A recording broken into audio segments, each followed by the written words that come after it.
सुबह के 7 बज रहे थे और मेरे कच्चे जहन में रोशनियां फैलने लगी थी, लेकिन मेरी आंखों में नींद का नामो निशान न था। मैंने गहरी सांस ली और उठकर बिस्तर की सलवाटें दुरुस्त करने लगी। मेरे बराबर वाली चारपाई पर बाबा लेटे हुए थे, जिनका निचला धड़ पिछले 5 सालों से मफलूज था। वो बेबसी से छत को घोर रहे थे और उनकी आंखों में मौजूद पानी मुझे हर सुबह एक नई अजियत देता था। मैंने दबे कदमों किचन का रुख किया, जहां इमुआहे झाड़ू लगा रही थी। वो दिन भर दूसरों के घरों के काम करती थी और सुबह होते ही अपने घर के कामों में लग जाती थी। इमुआहे ने मुझे देखा तो उनके थके हुए चेहरे पर एक मध्यम सी मुस्कुराहट आ गई। अय मेल, तुम अलिफाते गई।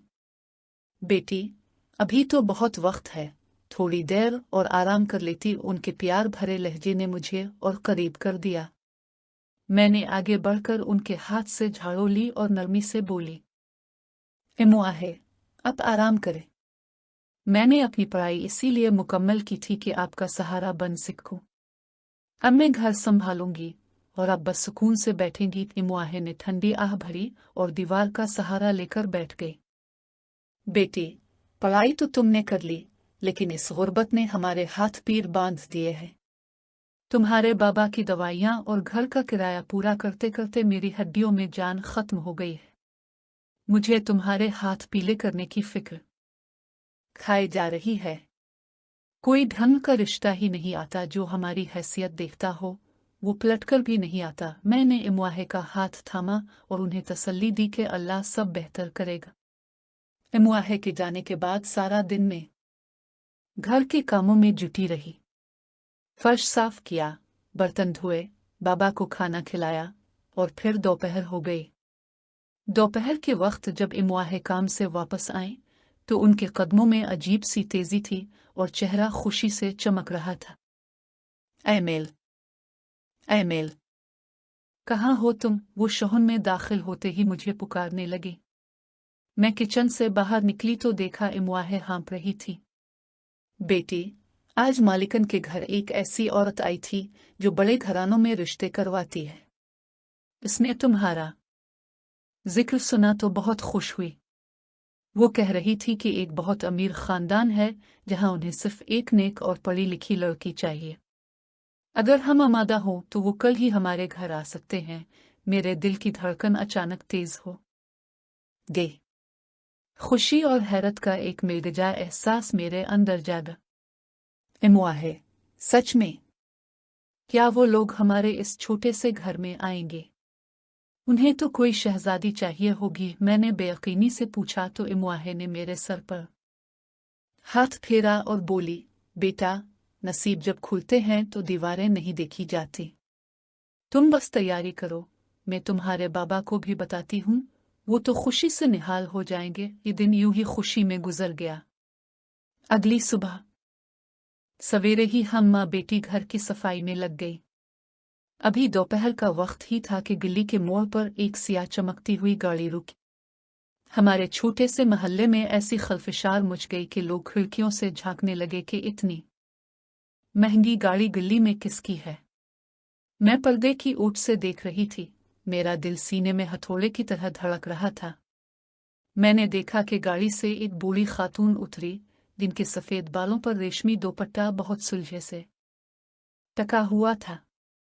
इनके पीछे 3-4 मुलाजिम थे, जिनके हाथों में फलों के टुकड़े, मिठाइयों के डब्बे और कपड़े थे। मैं हैरान रह गई कि हम गरीबों के घर इतने अमीर लोग कैसे आ सकते हैं। लड़का तो साथ नहीं था। मैं ने सोचा शायद उनके यहाँ लड़के का साथ आना मामूल नहीं होगा। इमुआहे ने दौड़कर उनका इस्तकबाल किया और हमारे छोटे से कमरे में बिठाया, जहां बाबा पलंग पर बैठे इंतजार कर रहे थे। बूढ़ी खातून के चेहरे पर अजीब सी हमदर्दी और अपनायत थी। उन्होंने उधर उधर देखा और फिर अपने मुलाजिम को इशारा किया, जिसने तमाम सामान मेज पर सजा दिया। इसी वक्त इमुआहे ने मुझे आवाज दी, ऐ मेल, बेटी, मेहमानों के लिए पानी लेकर आओ। मैंने कांपते हाथों से ट्रे उठाई और कमरे में दाखिल हुई। जैसे ही मैं उनके सामने पहुंची, बूढ़ी खातून की नजरें मुझ पर जिम गई। वो मुस्कुराई और इशारे से मुझे अपने पास बुलाया। तुम तो माशाअल्लाह चांद जैसी हो, जैसा सुना था इससे भी ज्यादा प्यारी हो। उन्होंने मेरा माथा चूमा और अपनी उंगली से सोने की अंगूठी निकालकर मेरे हाथ की तरफ बढ़ाए। मैं रुक गई और हैरत से उन्हें देखने लगी। अभी तो बात भी नहीं हुई थी और वो अंगूठी पहनाने लगी थी। उन्होंने मेरा तजस्सुस भांप लिया और इम्वाहे बाबा की तरफ देखकर बोले, मुझे लड़की बहुत पसंद है, मैं कोई छानबीन नहीं करना चाहती। अगर आपको हम पर भरोसा है तो हम रिश्ता पक्का समझी। बाबा की आंखों में आंसू आ गए। उन्होंने हाथ जोड़कर कहा, बेगम साहिबा, हम फकीर लोग हैं, हमें क्या एतराज होगा। आपका एहसान है कि आपने हमारी दहलीज पर कदम रखा। बूढ़ी खातून ने एक लम्हे के लिए तवक्कुफ किया और फिर संजीदा लहजे में बोले, अंगूठी पहनाने से पहले मैं आपसे एक ज़रूरी बात करना चाहती हूँ, जो आप अपनी बेटी को बाद में बता दीजिएगा। उनका इशारा साफ था कि वो मुझे वहां से भेजना चाहती है। मैं खामोशी से उठी और अपने कमरे में चली गई। मेरे जहन में सवालों का तूफान था कि आखिर ऐसी कौन सी बात है जो वो मेरे सामने नहीं करना चाहते। थोड़ी देर बाद इम्वाहे कमरे में आई। इनकी आंखें नम थी लेकिन होठों पर मुस्कुराहट थी। अयमेल, बेटी, वो लोग बहुत अच्छे हैं। उन्होंने तुम्हें पसंद कर लिया है और अंगूठी पहनाने के लिए तुम्हें बुला रही हैं। मैंने इम्वाहे की आंखों में झांका। इम्वाहे, उन्होंने क्या बात की? आप क्यों रो रही हैं? इम्वाहे ने मेरे बाल संवारे और धीमी आवाज में कहा, कुछ नहीं बेटी, बस खुशी के आंसू हैं। उन्होंने कहा है कि उनका बेटा बहुत अमीर है, तुम्हारे नसीब खुल जाएंगे। तुम्हें वहां कोई काम नहीं करना पड़ेगा, बस उनका घर बसाना है। चलो अब देर ना करो, वो इंतजार कर रही हैं। मैं इम्वाहे के साथ दोबारा इस कमरे में आई तो बूढ़ी खातून ने बड़ी मोहब्बत से मेरे हाथ में वो अंगूठी पहना दी। सब बहुत खुश थे, मिठाइयाँ बांटी गईं और दुआएं दी गईं। लेकिन मुझे नहीं मालूम था कि इस खुशी के पीछे कैसा सच छुपा है जो मेरी जिंदगी बदल देगा। अगले चंद दिन उनकी हवेली से तहाइफ का तानिता लगा रहा। महंगे जूड़े, कीमती जूते और मेकअप का सामान आता रहा। मोहल्लों की औरतें रश्क भरी नजरों से मुझे देखती थीं। इम्वाहे रोजाना नए नए कपड़े निकालकर मुझे दिखाती और कहती, अयमेल, देखो तुम्हारे ससुराल वाले कितने सखी हैं। उन्होंने अभी से तुम्हें मलिका बना दिया है। मैं मुस्करा देती, लेकिन जब भी मैं उनसे पूछती कि लड़का खुद क्यों नहीं आया, इसकी कोई तस्वीर ही दिखा दे, तो इम्वाहे बात टाल देती। कभी कहती वो बहुत मसरूफ है, कभी कहती तस्वीरों में क्या रखा है। मुझे इस वक्त उनकी बातों में छुपी घबराहट महसूस नहीं हुई। मैं तो अपनी खुशियों के हिसार में कैद थी। शादी की तारीख सिर्फ एक हफ्ते बाद तय हुई। वक्त गोया पर लगाकर ओढ़ रहा था।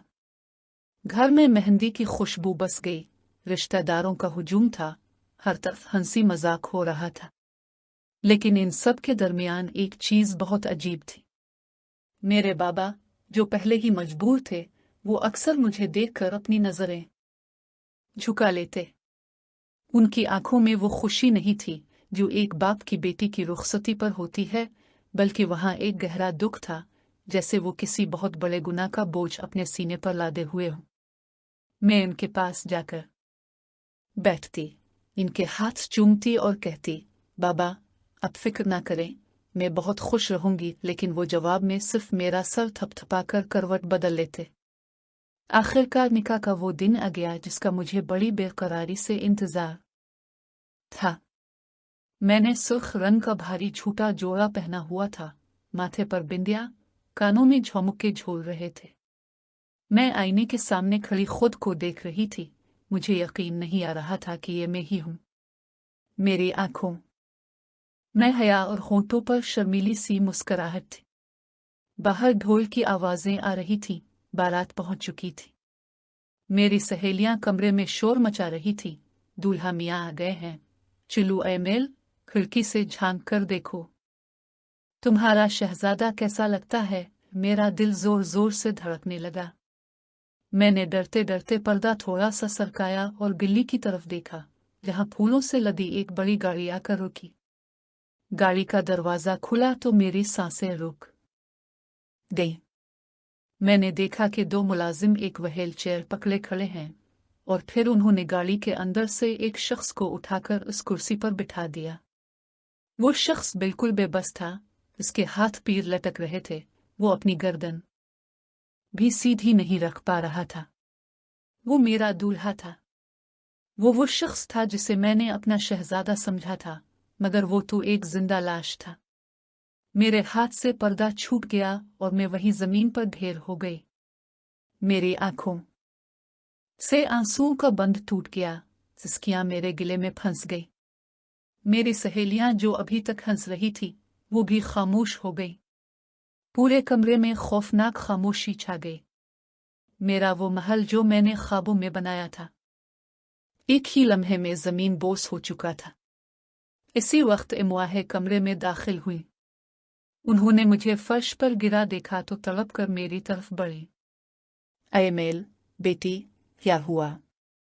तुम ऐसे क्यों रो रही हो? उन्होंने मुझे संभालने की कोशिश की तो मैंने गुस्से और दुख से उनका हाथ झटक दिया और चीख कर बोली, इमवाहे, क्या यही है वो मेरे घराना? क्या यही है वो शहजादा जिसके ख्वाब अपने मुझे दिखाए थे? आपने मुझे एक मफलूज के पले बांध दिया है। इमवाहे की आंखों से भी आंसू निकल आए। वो मेरे पांव में बैठ गई और अपना दोपट्टा उतारकर मेरे कदमों में रख दिया। अय मेल, बेटी, मुझे मार लो, मुझे गालियां दे दो, लेकिन आज हमारी इज्जत रख लो।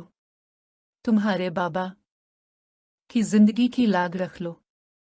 अगर ये बारात वापस गई तो तुम्हारे बाबा ये सदमा बर्दाश्त नहीं कर पाएंगे, वो मर जाएंगे। हम गरीब हैं बेटी, हमारे पास इंतखाब का हक नहीं था। इमवाहे की सिसकी और उनके सफेद दुपट्टे ने मेरी जुबान पर ताला लगा दिया। मैंने देखा कि इमवाहे के चेहरे पर कितनी झुर्रियां हैं और वो कितनी टूट चुकी है। मैंने आंखें बंद की और एक लंबी सांस ली। मेरे पास अब कोई रास्ता नहीं था। मैंने अपने ख्वाबों का गला खुद अपने हाथों से घूंट दिया। फिर इमवाहे का दोपट्टा उठाकर उनके सर पर रख दिया और बेआवाज लहजे में कहा, ठीक है इमवाहे, मैं ये निकाह करूंगी, लेकिन याद रखना, आज अपने अपनी बेटी को रुखसत नहीं किया, बल्कि इसे जिंदा दरगोर कर दिया है। कुछ देर बाद निकाह खां के अल्फाज मेरे कानों में हथौड़े की तरह बज रहे थे।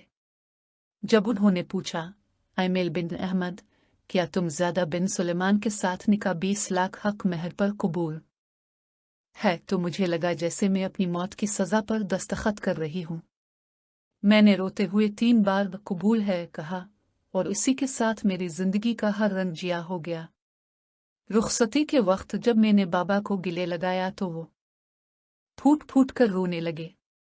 वो कुछ कहना चाहते थे मगर अल्फाज उनके गिले में घट कर रह गए। मैंने बगैर मोले कदम बाहर निकाले और इस व्हील चेयर वाले शख्स की गाड़ी में जा बैठी जिसे मैं अब अपना शौहर तस्लीम कर चुकी थी। लेकिन मेरा दिल पत्थर का हो चुका था। हवेली पहुंचकर मैंने देखा कि मुलाजिमों की एक फौज थी जो एहतियात से ज्यादा को उठाकर अंदर ले गए। मुझे एक सजे सजाए कमरे में पहुंचा दिया गया जहां फूलों की खुशबू इतनी तेज थी कि मेरा दम घुटने लगा। मैंने कमरे के कोने में बैठकर सोचा कि अब मेरी जिंदगी का कोई मकसद नहीं रहा। थोड़ी देर बाद दरवाजा खुला और ज्यादा को व्हील चेयर पर अंदर लाया गया।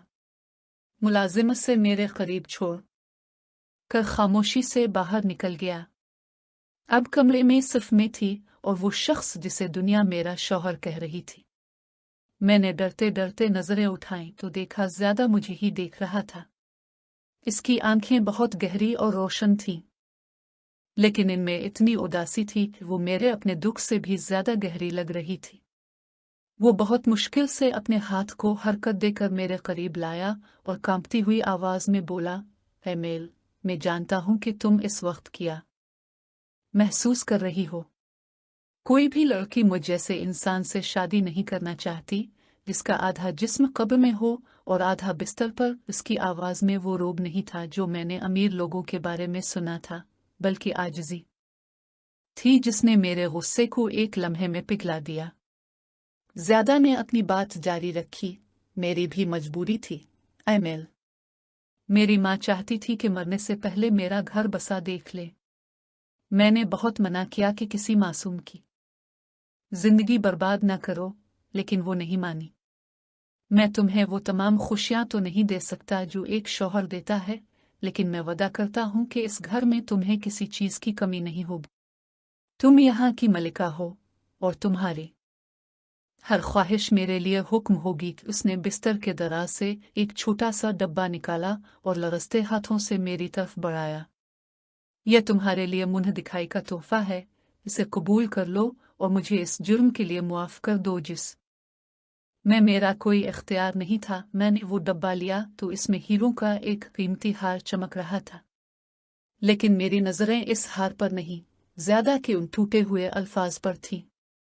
इसने मुझे कोई हुक्म नहीं दिया, बल्कि इसने मुझसे मुआफी मांगी थी। एक शख्स जिसके पास दौलत के अंबार थे, वो एक गरीब लड़की के सामने अपनी मजबूरी का एतराफ करके रो रहा था। मेरी आंखों से आंसू निकलकर गालों पर बहने लगे। मैंने सोचा कि वाकई ये इंसान बुरा नहीं है, इसका जिस्म मजबूर है, लेकिन इसका ज़र्फ बहुत बुलंद है। मैंने अपने आंसू पोंछे और दिल ही दिल में तय किया कि अब यही मेरी हकीकत है। मैंने ज़्यादा के करीब बैठकर इसका ठंडा हाथ अपने हाथों में लिया और पहली बार उसे मुखातिब किया, ज़्यादा, आप मुआफ़ी ना मांगे। नसीब के लिखे को कोई नहीं बदल सकता। अगर अल्लाह ने मुझे आपके लिए चुना है तो मैं अपना ये रिश्ता पूरी ईमानदारी से निभाऊंगी। मैं आज से सिर्फ आप की बीवी नहीं, बल्कि आपका सहारा बनूंगी। ज़्यादा की आंखों में अचानक चमक आ गई, जैसे इसे अंधेरे में रोशनी मिल गई हो। उसने लंबी सांस ली और मुस्कुरा कर कहा, शुक्रिया एमेल, तुमने मेरा बोझ हल्का कर दिया है। अगली सुबह जब सूरज की पहली किरण कमरे में आई तो मैंने मुलाजिमों को आवाज़ देने की बजाय खुद ज़्यादा की व्हील चेयर संभाले।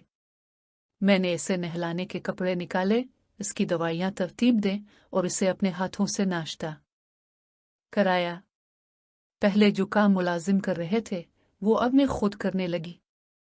शुरू में झिझक हुई, लेकिन फिर मैंने सोचा कि ये मेरा शौहर है, उसकी खिदमत करना मेरा फ़र्ज़ है। मेरी सास जब कमरे में आई और उन्होंने मुझे ज़्यादा के पाँव दबाते देखा तो उनकी आंखों में सुकून आ गया। उन्होंने मेरे सर पर हाथ रखा और बोले, एमेल बेटी, मैंने सही इंतखाब किया था। तुमने मेरे बेटे के मुरझाए हुए चेहरे पर मुस्कुराहट वापस ला दी है। वक्त गुजरने लगा और मैं आहिस्ता आहिस्ता इस शानदार हवेली के माहौल में ढल गई। हर गुजरते दिन के साथ ज़्यादा के लिए मेरे दिल में इज्जत बढ़ती जा रही थी। वो बहुत ख्याल रखने वाला इंसान था, घंटों मुझे अपनी बातें सुनाता, मेरी पढ़ाई के बारे में पूछता। मुझे लगने लगा था कि शायद मोहब्बत इसी का नाम है जहाँ जिस्मानी ताकत नहीं, बल्कि ज़हनी हम आहंगी और एहतराम हो। एक रात मौसम बहुत ख़राब था। बादलों की गरज से हवेली की खिड़कियां कांप रही थीं। आधी रात को मेरी आंख खुल गई तो मैंने देखा कि ज़्यादा दर्द की शिद्दत से करा रहा था। इसकी आंखों में आंसू थे, लेकिन उसने मेरे आराम का ख्याल करते हुए मुझे नहीं उठाया था। वो अपने पेट पर हाथ रखे हुए था और उसका चेहरा दर्द से नीला पड़ रहा था। मैं बुरी तरह बदहवास हो गई। मैंने पानी का गिलास मेज पर रखा और कांपते हाथों से इसके माथे पर हाथ फेरा। ज़्यादा, खुदा के लिए हिम्मत करें, मैं अभी डॉक्टर को फ़ोन करती हूँ। जैसे ही मैं फ़ोन उठाने के लिए मुड़ी, ज़्यादा ने पूरी कुव्वत से मेरा बाजू पकड़ लिया। इसकी गिरफ्त इतनी मजबूत थी कि मैंने कभी इसके बदन में इतनी जान महसूस नहीं की थी। किस ने अपनी आंखें खोली, जो सुर्ख अंधारा हो रही थी, और मुझे अपने करीब बुलाकर मेरे कान के पास सरगोशी की। एमेल, फ़ोन मत करो, किसी को मत बुलाओ, मेरी बात गौर से सुनो। मैं हैरान रह गई। वो शख्स जो बमुश्किल चंद अल्फाज हकलाते हुए बोलता था, इसकी आवाज़ आज इतनी साफ और तवाना कैसे हो गई थी। ज़्यादा ने अपनी गर्दन बिल्कुल सीधी की और झटके से बिस्तर से अपने पाँव नीचे उतार दिए। मैं चीखने ही वाली थी कि इसने मेरे मुंह पर हाथ रख दिया। खामोश एमेल, बिल्कुल खामोश। बाहर कोई ना सुने। मैं मफलूज नहीं हूं, मैं बिल्कुल ठीक हूं। मैंने फटी फटी आंखों से उसे देखा। वो अपने पांव पर खड़ा था, वही शख्स जो व्हील चेयर का मोहताज था। वो आज एक दरख्त की तरह मेरे सामने खड़ा था। इसने बताया कि उसे ये चोट एक हादसे में लगी थी, लेकिन इसने सबसे ये सच छुपाया कि वो मुकम्मल तौर पर सेहतयाब हो चुका है। मैंने कांपती आवाज में पूछा, क्यों? ज्यादा। अपने अपनी जिंदगी का इतना वक्त इस बिस्तर पर क्यों गुजार दिया? अपने मुझसे इतना बड़ा झूठ क्यों बोला? उसने मेरी आंखों में देखकर कहा, क्योंकि मेरा वो हादसा नहीं हुआ था एमेल, बल्कि करवाया गया था। वो मेरे अपने रिश्तेदार थे जिन्होंने मेरी जान लेना चाही थी। मैं जानता था कि अगर मैं सेहतयाब रहा तो वो मुझे दोबारा निशाना बनाएंगे। इसलिए मैंने मफलूज का ड्रामा किया ताकि वो मुझे बेकार समझकर छोड़ दें और मैं खामोशी से अपनी ताकत बहाल कर सकूं। लेकिन एमेल, इन महीनों में मुझे कोई ऐसा इंसान नहीं मिला जिस पर मैं आंखें बंद करके भरोसा कर सकता।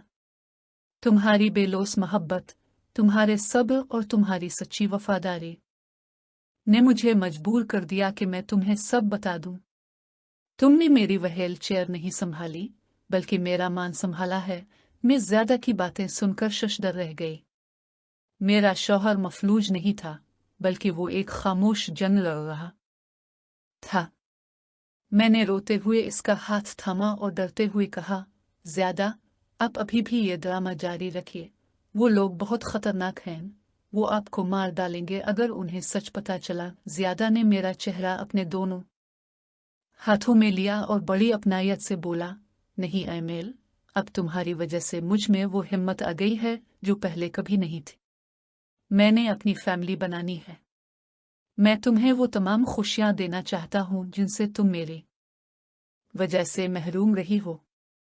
मैंने आज तक अपनी माँ को भी ये नहीं बताया कि मैं ठीक हूं, लेकिन तुम्हें सबसे पहले बता रहा हूं क्योंकि तुम मेरी रूह का हिस्सा बन चुकी हो। अगली सुबह हवेली में एक नया तूफान आया।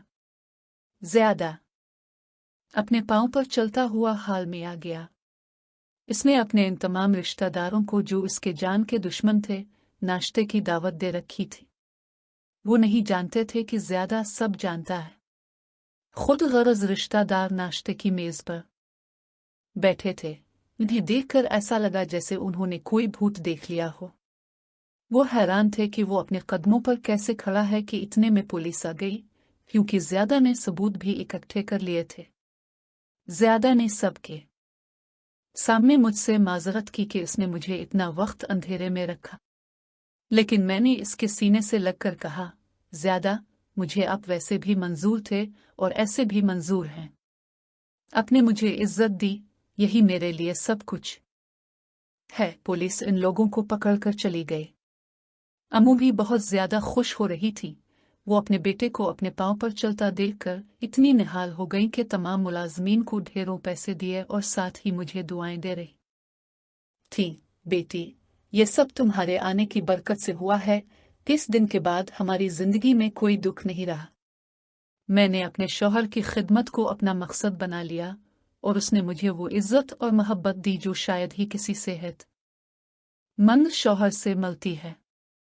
हमने एक दूसरे को समझा, एक दूसरे का सहारा बने और यूं एक मजबूरी से शुरू होने वाला रिश्ता हकीकी मोहब्बत और एतमाद की मजबूत बुनियाद बन गया।